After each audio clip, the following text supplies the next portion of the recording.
भारत का सबसे माने सीनियर लीडर मानेंगे आजम खान को, मुसलमानों में मोस्ट सीनियर लीडर कहेंगे। जितने बार वो कैबिनेट मिनिस्टर रहे, राज्यसभा में रहे, लोकसभा में रहे, कोई सदन नहीं छोड़े, उत्तर प्रदेश विधानसभा के अध्यक्ष भी रहे, संसदीय कार्य मंत्री भी रहे, सब कुछ रहने के बाद उनके ऊपर मुर्गी चोरी का इल्जाम, हद है या नहीं है? बकरी चोरी का इल्जाम, हद है या नहीं है? किताब चोरी का इल्जाम, और ये बेशर्म सपाही जो है वो खामोश तवा। ठीक है, नहीं मुस्लिम को मारा गया इसलिए मैं करूं, हिंदू को अगर राणा को भी मारता तो हम कहते हैं अच्छा समाजवादी का प्रवृत्ति ही मारने का है। आपने राणा को तो खिलाया खाना, वो आपका बन गया नाना। अब मुसलमान को मिल गया मौलाना तो जहां मिला वही ठोकाना, ये चलेगा क्या? नहीं चलेगा ना। इसे जानी चाहिए। टीवी चैनल वाला फोन करेगा तो ये नहीं बोलना है कि हमने बहिष्कार किया, बल्कि ये कहना हम व्यस्त हैं, हम नहीं आ सकते हैं। और तीसरी बात तय हुई थी कि कोई भी व्यक्ति एक दूसरे पर टीका टिप्पणी नहीं करेंगे। हम लोगों का एक व्हाट्सएप ग्रुप बनाया गया था और उसमें माननीय दबंग नेता, इस्लामिक विद्वान, बगैर दाढ़ी वाले हमारे जो एसडीपीआई के पहले नेता हुआ करते थे, तस्लीम रहमानी साहब को अध्यक्ष बनाया गया उस कमेटी का। होटल रिवरव्यू में, झूठ बोलूं 1000 जूता मुसलमान मारे हमको चौराहे पर, सीधी बात। होटल रिवरव्यू वाले पर जाके पूछ रहे, उसमें उनको उनकी मौजूदगी थी, वो उनको भी रखा गया था, सबने बायकॉट कर दिया। माननीय तस्लीम रहमानी साहब ने दूसरे ही दिन, उनको तो कीड़ा था, दूसरे ही दिन मिल्लत टाइम्स को और मैक्स चैनल को इंटरव्यू दे दिया का हमने ये हमने तो लेकर डूब जाता, हमने सब सो कॉल्ड डिबेटर को टीवी में जाने से मना करवा दिया। बस एक बेचारा हमारा दोस्त नौजवान नया इस्लामिक स्कॉलर आया था जो बाद में एमआईएम में था, और अंग्रेज, उसने उस क्या कहते हैं ग्रुप, व्हाट्सएप ग्रुप में ही गाली गलौज शुरू कर दिया तस्लीम रहमानी के खिलाफ, और वो पूरा ग्रुप अंग भंग हो गया, खत्म हो गया। उसमें सैयद जब्बाद ने बड़ी मेहनत की थी उसको जोड़ने में। जो लड़का आता है नौजवान, आप लोगों को बता रहा हूं मैं, बात जब करता हूं भाई आपने छेड़ा है तो जाना चाहिए, छोड़िए ना। सच बात कब तक छुपेगा जब छुपाया ही नहीं। जिसको छुपाने का गया उसी ने नहीं छुपाया, जिसको सदर बनाया उसने नहीं छुपाया। सबसे बड़ा स्कॉलर वही कहलाते हैं पूरे भारत में। हम लोग को तो वो अपने पैर के जूते के बराबर भी नहीं समझते हैं। और उन्होंने तुरंत कह दिया कि मैंने ये कर दिया, मैंने वो कर दिया। अब हंगामा शुरू होगा आपस में कि भाई जब बात कह दी गई थी कि कहीं कहनी नहीं है तो फिर आपने क्यों कही। और धीरे धीरे फिर लोग जाने लग गए। जब सब जाने लग गए तो गुलाम सरवर को तो आपको पता ही इस तंजीम के तरफ से बाज़ाब्ता भेजा जाता है, हमें जबरन भेजा जाता है। मैं पैसे नहीं लेता हूँ, किराया नहीं लेता हूँ, फिर भी हमारे अध्यक्ष कहते नहीं आपको जाना ही पड़ेगा, तो मैं जाता हूँ। और अब तो मैं पीस पार्टी का प्रवक्ता हूँ तो जाऊंगा ही जाऊंगा। आपकी बात हुई रशीदी साहब से हादसे के बाद?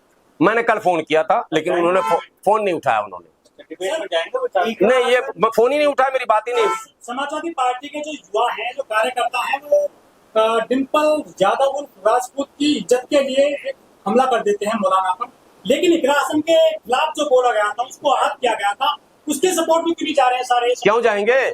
जब मुसलमान फ्री में वोट देता ही है तो इकरा हसन का क्या वैल्यू रह गया? आजम खान के समर्थन में गया कोई? इकरा हसन को कोई 1000 गाली दे, मुस्लिम को मारो, पीटो, गरियाओ, लतियाओ, जुतियाओ, समाजवादी पार्टी जिताओ, ये चल रहा। लात जुत्ता खाएंगे, समाजवादी को जिताएंगे। ये जब मुसलमानों ने कसम खा लिया है तो आपके लिए आवाज कौन उठाएगा? शर्तों पर वोट देना सीखिए, शर्तों पर। तो क्या डर गए योगेंद्र राणा से ये सारे समाजवादी पार्टी के नेता? नहीं, किसी से वो डरते नहीं है। वो मुसलमानों को भाजपा के साथ मिलकर डराते हैं, उनको मतलब ही नहीं हमारी इज्जत से। भाई जिस व्यक्ति ने मुस्लिम माओ और बहनों को कब्र से निकाल कर डैश डैश डैश क्या ऐलान किया मंच से, जब उस व्यक्ति को अखिलेश यादव जी ने गले लगा लिया, उसका फोटो आप लोग को दिखाऊं क्या? दिखा दूं कैसे गले लगाया? और माला पहनाकर 100 सम्मान समाजवादी पार्टी में शामिल किया। मुस्लिम महिला और मुस्लिम पुरुष का कहां रह गया भाई? मुस्लिम पुरुष का, भारत का सबसे माने सीनियर लीडर मानेंगे आजम खान को, मुसलमानों में मोस्ट सीनियर लीडर कहेंगे। जितने बार वो कैबिनेट मिनिस्टर रहे, राज्यसभा में रहे, लोकसभा में रहे, कोई सदन नहीं छोड़े, उत्तर प्रदेश विधानसभा के अध्यक्ष भी रहे, संसदीय कार्य मंत्री भी रहे, सब कुछ रहने के बाद उनके ऊपर मुर्गी चोरी का इल्जाम, हद है या नहीं है? बकरी चोरी का इल्जाम, हद है या नहीं है? किताब चोरी का इल्जाम, और ये बेशर्म सपाही जो है वो खामोश तवा। ठीक है, आप कह रहे कि उन्होंने जो बयान दिया वो गलत था, उन्हें थप्पड़ मारा गया वो भी गलत था, तो आपके हिसाब से रशीदी साहब को सजा क्या मिलनी चाहिए? कानून सजा देगा ना, भारत में संविधान का राज है ना। नहीं, मुस्लिम क्या सजा देगा? नहीं, क्यों मुस्लिम सबक, मुस्लिम और हिंदू क्यों सजा देगा, संविधान सजा देगा। तो मुस्लिम की बात कर रहे हैं। नहीं, मुस्लिम को मारा गया इसलिए मैं करूँ, हिंदू को अगर राणा को भी मारता तो हम कहते हैं अच्छा समाजवादी का प्रवृत्ति ही मारने का है। आपने राणा को तो खिलाया खाना, वो आपका बन गया नाना।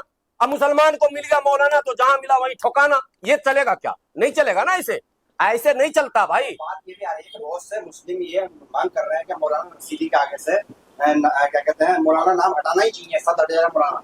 पहले तो समाजवादियों के आगे से समाजवादी शब्द हटाना चाहिए, गुंडावादी पार्टी कहना चाहिए, लठैत पार्टी कहना चाहिए, ठीक है।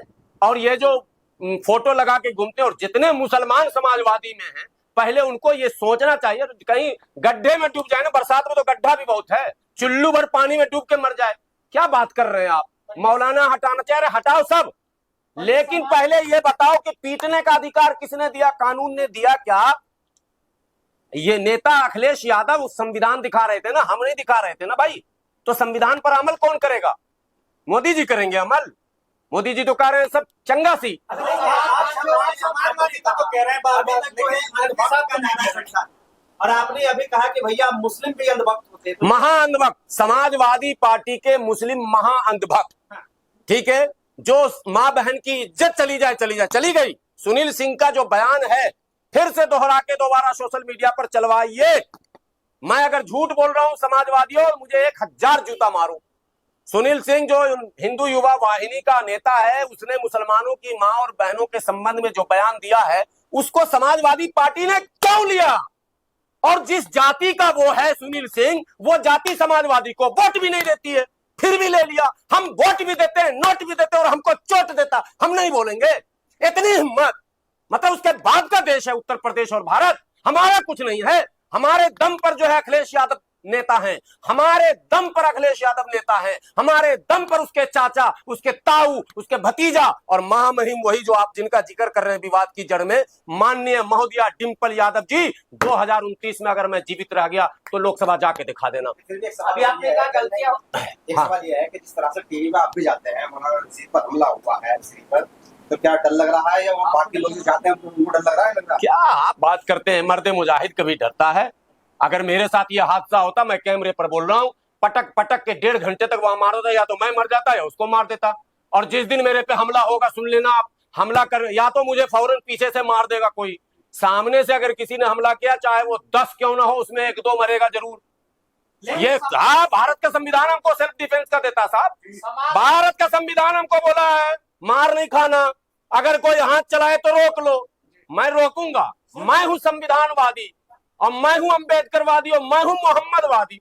हमारे मजहब ने भी हमें कहा है जालिम के पंजों को मरोड़ना है, मरोड़ना है। अभी आपने कहा कि गलतियां हो जाती है, माफी मांग लेनी चाहिए था मौलाना रशीदी को, लेकिन वो अपनी बात पे रिजिड है। क्या वजह है? वो ऐसे वो उनसे रह चुके हैं, उनसे तो कहीं न कहीं चुनाव को लेकर के वो कहीं न कहीं प्रोपेगेंडा। देखिए, कई कंट्रोवर्सी उनका था पिछले विधानसभा चुनावों के बाद। उन्होंने कहा मैंने भाजपा को वोट दिया। ये उनके निजी मामले, उनसे पूछना चाहिए। मैं व्यक्तिगत उन पर टिप्पणी करने नहीं आया, लेकिन मैं कह रहा हूं कि उनका बयान आपत्तिजनक था। सर आखिरी सवाल आपसे, लेकिन नहीं, पीटा दाढ़ी टोपी का सवाल। साजिद रशीदी के प्यार में मैं नहीं बोल रहा हूं, ये मसला मेरे दाढ़ी टोपी का। भाई अगर राणा को भी लोग मारा होता, मैं बिल्कुल आपके बीच नहीं आता। पहले तो कार्रवाई नहीं है, ये भी एक मसला था, लेकिन इसको हम लोगों ने, देखिए, सियासी बात नहीं होनी चाहिए। हम लोगों ने इसको इग्नोर इसलिए किया था कि ऑलरेडी भारतीय जनता पार्टी ने इस पर राजनीति शुरू कर दी थी। अच्छा सर, जब जमा मस्जिद के जो वहाँ के जमा मस्जिद के इमाम, अगर उनको सारी से कोई समस्या नहीं हुई, तो ये मौलाना साहब को समस्या क्यों है? मौलाना साहब को समस्या क्यों? नहीं, तो वो अगर वो इस्लाम धर्म छोड़ देंगे तो हम भी छोड़ देंगे। वो मस्जिद में दारू पीने लगेंगे तो हम कहेंगे हाँ पियो, आपके बाप की मस्जिद है। वो मौलाना होंगे अपने घर में, कितने बड़े मौलाना क्यों ना हो। मस्जिद किसी के बाप की जागीर नहीं होती। मस्जिद मजहब का होता, समाज का होता, और फिर राष्ट्र का हो जाता अगर वह कोर्ट का है। फतवा जारी करवाएंगे आप? नहीं ना, हम मुफ्ती होते तो कर ही देते फतवा जारी, लेकिन हम मुफ्ती नहीं है, हम नेता हैं भाई। नेता का काम फतवा करने का नहीं है। मेरा ये कहना है कि मस्जिद में पहली बात उनको बैठनी नहीं चाहिए थी। उनके पास हुजरा था, तो हुजरा में बैठते, चैम्बर में बैठते, मिंबर पर नहीं बैठाते। ये एक सवाल था। अगर उन्होंने बैठा लिया तो जो लोग आपत्ति कर रहे थे, मैंने कहा महिलाओं की चिंता कब से होने लगी? उनका तो नेता कहते हैं गलतियां हो जाती हैं लड़कों से। अरे यही तो मैं कह रहा हूँ। गलतियां हो नहीं जाती हैं। महागलती जिसने किया भारत के इतिहास में, सुनील सिंह जैसा अभद्र बयान किसी ने आज तक नहीं दिया होगा। सुनील सिंह को समाजवादी पार्टी ने शामिल करके ये साबित कर दिया था कि महिला सम्मान जैसे शब्द हमारे शब्दकोश में नहीं है। ये अचानक साजिद रशीदी में उनका वो जाग गया। सर सपा के जो अध्यक्ष है वो आपको सम्मान देने के लिए उन्होंने अपना धर्म बदल दिया था। मुल्ला मुलायम कहा करते थे। हाँ, तो आप इतना आप उनपे ये हमारे जो तथाकथित लीडरान हैं, जिनको समाज की परवाह नहीं है, सिर्फ अपनी परवाह है कि हम कुछ बन जाएं, बस एक टिकट मिल जाए, एक एमएलसी का सीट मिल जाए, ऐसे लोग कुछ भी किसी को तमगा देते हैं। अब हमारे गुरु हैं अरशद खान साहब, आप लोगों ने नाम सुना होगा, किसी जमाने वो नीलोपा के थे। उनका एक पोस्टर कल से मैं देख रहा हूँ, वो कह रहे हैं अखिलेश यादव को कि ये तो शेरशाह सूरी है। अब अरशद खान को क्या कहेंगे, पहले उन्हीं की तकरीर हम सुनते थे। ये लोग अवसरवादी नेता जो समय समय पर गिरगिट की तरह रंग बदल देते हैं, इनके विषय में हम क्या कहेंगे। कोई किसी का अवतार बता दे रहा, कोई किसी का अवतार बता दे रहा, कोई शेरशाह है। शेरशाह सूरी के पैर का धोन भी ना हो। ये शेरशाह सूरी अपने जमाने का इतिहास का एक अमर ऐसा व्यक्ति है जो निर्विवाद विकास के लिए जाना जाता है, कोई विवाद उसके साथ जुड़ा हुआ नहीं है। सर एक सवाल है, लोग कह रहे हैं कि ये जो अखिलेश यादव अपनी वाइफ को ले गए थे मस्जिद में जिससे कि मुसलमानों के वोट मिल सके, ये पहली बार ऐसा हुआ है साड़ी में कोई महिला। लेकिन वोट तो मिलेगा नहीं मिलेगा, चोट मिल गया मुसलमानों को। तुष्टिकरण हुआ है मुसलमान। तुष्टि नहीं, ये तो पुष्टि हो गई कि भाजपा के आप दलाल हैं, भाजपा के पार्टनर हैं, क्योंकि आपने भाजपा के साथ मिल के मारा। सपा वाले, सपा के प्रवक्ता ने भाजपा के 2 आदमी, वो वीडियो देखिए ना, साजिद रशीदी। महिला मस्जिद में नहीं जा सकती साड़ी पहन? बिल्कुल जा सकती है। तो फिर क्यों विवाद हुआ इस पे? विवाद इसलिए हुआ कि मस्जिद का एक डेकोरम है जो मेंटेन करना। आपने देखा होगा, आप अमृतसर जाते हैं, गुरुद्वारा साहिब में जब आप जाएंगे तो सर पर रुमाल रखेंगे, एक डेकोरम है, एक रूल रेगुलेशन है, फॉलो करना होता है। इसी तरह मंदिरों में भी कई जगह नियम बने हुए हैं, उन नियमों का एक नियम है, वो नियम का पालन करना। मस्जिद का एक नियम है कि सर ढक के जाए महिला, विशेषकर। पुरुष के लिए ये नियम लागू नहीं है। पुरुष के लिए नमाज में भी ये नियम सर्वत्र लागू नहीं है, उसमें अलग अलग फिरके हैं। गलती नदवी साहब की, उन्होंने बताना चाहिए था ऐसे। अरे भाई, तो नदवी साहब की उसी गलती का एहसास वो दिला रहे थे मौलाना रशीदी, ठीक है, और रशीदी को उसकी औकात का एहसास दिला दिए समाजवादी कि तू मियां है, तू गलती भी मेरी नहीं पकड़ सकता है, तेरा अधिकार गलती पकड़ने का भी नहीं, तो भाजपा आ जाएगी। अगर तूने मेरी गलती पकड़ी तो भाजपा आ जाएगी, अगर तूने टिकट मांगा तो भाजपा आ जाएगी, अगर तूने अपने आबादी के अनुपात में टिकट मांग लिया तो भाजपा आ जाएगी, पसमानदा मुसलमान की तूने बात कर ली तो भाजपा आ जाएगी, अगर दलित मुसलमान, दबे कुचले मुसलमान, गरीब मुसलमानों के हक और अधिकार और नौकरी की बात कर ली तो भाजपा आ जाएगी। 18% रिजर्वेशन बोलकर धोखा देने वाली समाजवादी पार्टी से अगर हम सिर्फ ये पूछते हैं कि ओबीसी में जो रिजर्वेशन ऑलरेडी है, क्या उसमें मुसलमानों को लाभान्वित होने का अवसर दिया आपने कोई विशेष? बोले नहीं, सवाल मत पूछो, भाजपा आ जाएगी। सच्चर कमेटी की रिपोर्ट पर अमल करने के लिए कोई रोड मैप आपने बना? बोले नहीं, ये सवाल मत पूछो, भाजपा आ जाएगी। तो ये भाजपा आ जाएगी, आ जाएगी, मैंने कहा यार आ जाएगी, अब छोड़ो, आने दो, आ चुकी है ऑलरेडी, बाबा बुलडोजर लेके आ ही चुके हैं, तो अब क्यों डरा रहे हो? उस बुलडोजर का भी सामना हम ही कर रहे हैं, तुम्हारे में तो दम नहीं है। एक सवाल और लास्ट, किसी सपाई में अगर दम है तो बुलडोजर के सामने आके खड़ा होकर दिखाओ। उसका भी सामना हम कर रहे हैं, सुप्रीम कोर्ट हम जा रहे हैं, विरोध हम कर रहे हैं, दंड हम सह रहे हैं, सब घर हम अपना तोड़वा रहे हैं, सब कुछ लुटा के तुमको हम बनाएंगे बादशाह। नहीं, ये अब नहीं चलने वाला। के मामले से एक बात तो और साबित हो रही है कि भाजपा को वोट देके भी सुरक्षित नहीं है भारत में। नहीं, अरे सारी पार्टियां मिली हुई है, मैं कह रहा हूं भैया। वो केजरीवाल एक भाषण देता था, ये सब मिले हुए हैं जी, वो भाषण अब हमको याद आ गया, ये सब मिले हुए हैं। ये सिर्फ भाजपा को आगे फ्रंट पे रख के अपना उल्लू सीधा कर रहे हैं। इसलिए सबको छोड़ो और अपनों को जोड़ो, अपनी क़यादत, अपनी सियासत, अपना परचम, अपना झंडा, अपना लीडर, बस यही इलाज है।